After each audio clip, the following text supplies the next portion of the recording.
नमस्कार साथियों, आज हम बात करेंगे न्यूज में ओपीएस के बारे में। भाजपा के लिए फांस और विपक्ष के लिए आस।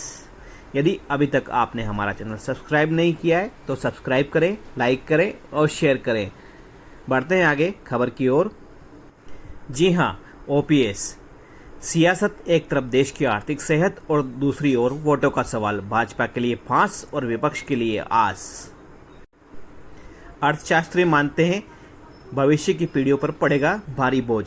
केंद्र सरकार एनपीएस में ही सुधार का कर रही प्रयास। इन राज्यों में लागू हुई ओपीएस: राजस्थान, हिमाचल प्रदेश, छत्तीसगढ़, पंजाब और झारखंड। देश में कर्मचारियों की संख्या के जानते हैं। केंद्र सरकार के कर्मचारी 49 लाख, राज्य सरकार के 1.3 करोड़, टोटल 5 करोड़ कर्मचारी परिवार के मतदाता हैं।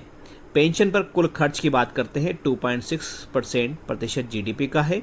केंद्र 0.83 और राज्य 1.73% जीडीपी का है। दल से बड़ा देश का नारा देने वाली सत्तारूढ़ भारतीय जनता पार्टी कर्मचारियों के लिए ओल्ड पेंशन स्कीम के मामले में सरकार की आर्थिक सेहत और करीब 5 करोड़ वोटों के बीच द्वंद्व दलदल में फंस गई है। पहले 3 राज्यों के विधानसभा चुनाव व अगले साल लोकसभा चुनाव में के ओपीएस के मुद्दे पर भाजपा को कर्मचारी वर्ग के वोटों की चिंता है, जबकि विपक्ष एक के बाद एक राज्यों में ओपीएस लागू करने का वादा कर चुनावी लाभ ले रहा है। कांग्रेस नेता प्रियंका गांधी ने पिछले दिनों जबलपुर में घोषणा की कि मध्य प्रदेश में सरकार बनने पर ओपीएस लागू की जाएगी। भाजपा नेताओं के पास फिलहाल इसका तोड़ नजर नहीं आ रहा है। माना जा रहा है कि सामाजिक सुरक्षा के नाम पर मुख्य विपक्षी दल कांग्रेस लोकसभा चुनाव 2024 में देश में पुनः ओपीएस लागू करने का वादा कर सकती है। अर्थशास्त्री ओपीएस पर लौटने को अर्थव्यवस्था और भविष्य की पीढ़ियों पर भारी बोझ मानते हैं। वहीं ओपीएस को लेकर पार्टियों के नेता एक दूसरे को जिम्मेदार ठहराते हैं। राजस्थान के मुख्यमंत्री अशोक गहलोत कहते हैं कि कर्मचारी जिंदगी भर सेवा करते हैं तो उन्हें रिटायरमेंट के बाद की चिंता रहेगी, तो मौजूदा काम प्रभावित होगा। पेंशन सामाजिक सुरक्षा है, पूरे देश में ओपीएस लागू होना चाहिए।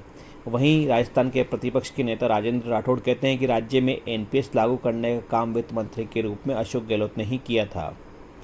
भाजपा ओपीएस को लागू करने के विरोध में कभी नहीं थी। हमारी सरकार आने पर इसका सरलीकरण करेंगे। हरियाणा से कांग्रेस सांसद दीपक हुड्डा हरियाणा विधानसभा चुनाव में कांग्रेस की जीत के बाद ओपीएस लागू करने का दावा करते हैं। मध्य प्रदेश के प्रदेशाध्यक्ष कमलनाथ भी सरकार बनने के बाद ओपीएस लागू करने का वादा कर चुके हैं। ओपीएस के मुद्दे पर भाजपा बचने का रास्ता खोज रही है कि राज्य एवं केंद्र सरकार की आर्थिक सेहत को ज़्यादा नुकसान पहुंचाए बिना न्यू पेंशन स्कीम एनपीएस को ही आकर्षक एवं गारंटीशुदा बनाने का विकल्प अपनाया जाए। इसके तहत केंद्र सरकार ने एनपीएस में सुधार के लिए वित्त सचिव टीवी सोमनाथन की अध्यक्षता में कमेटी गठित की है। कर्मचारियों के आंदोलन के बाद महाराष्ट्र की शिवसेना भाजपा सरकार ने भी एनपीएस में गारंटीशुदा पेंशन पर विचार के लिए समिति का गठन किया है। विधानसभा चुनाव में हार से पहले कर्नाटक की भाजपा सरकार ने ओपीएस लागू करने पर विचार के लिए समिति का गठन किया था, लेकिन इसका लाभ नहीं हुआ। भाजपा सत्ता से बाहर हो गई। सामाजिक सुरक्षा का हवाला।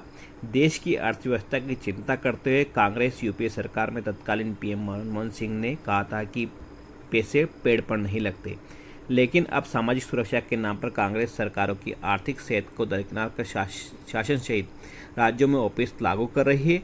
राजस्थान में गहलोत सरकार ने इसे सबसे पहले लागू किया, बाद में छत्तीसगढ़ व हिमाचल प्रदेश में लागू किया गया। सामाजिक सुरक्षा का हवाला। अंदर चिंता बाहर पार्टी लाइन। केंद्रीय स्तर पर भाजपा ने मामले में खुलकर रुख जाहिर नहीं किया है, लेकिन राज्यों में नेता अंदर खान नुकसान होने की आशंका से चिंतित है। हिमाचल प्रदेश के पूर्व सीएम जयराम ठाकुर कह चुके हैं ओपीएस के कारण पार्टी चुनाव हारी है। राजस्थान, मध्य प्रदेश व छत्तीसगढ़ में भाजपा नेता पार्टी लाइन पर चलते हुए कमेटी बनाने की बात करते हैं। यह खबर राजस्थान पत्रिका में प्रकाशित हुई है। हम आभार प्रकट करते हैं। यदि अभी तक आपने हमारा चैनल सब्सक्राइब नहीं किया है, सब्सक्राइब करें, लाइक करें और शेयर करें। जल्द ही मिलते हैं नई खबर के साथ। जय हिंद, जय भारत।